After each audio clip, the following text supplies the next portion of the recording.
இசை மழையில நனைய ஆசையா? இல்ல, நிஜம் மழையில நனையதான் ஆசை.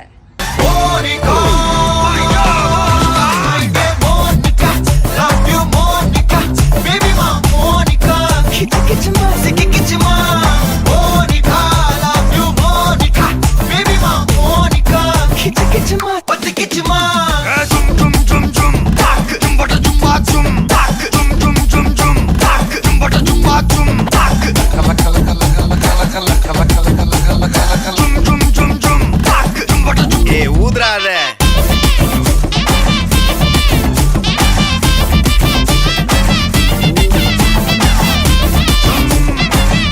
சொல்லுங்கம்மா, இன்னும் ஸ்கிட்டே ஆரம்பிக்கல, அதுக்குள்ள ப்ரோமோ வீடியோ எடுக்க போறாராம். இந்த காமெடி ஸ்கிட் எழுதுறதுக்கு 4 கொரியன் சீரீஸை பார்த்துட்டு உட்கார்ந்துட்டு இருக்காரு. இதுக்கு ஏஐ கிட்ட கொடுத்தா அதுவே எழுதிட்டு போகுது. ஏய், புடிச்சிட்டேன்.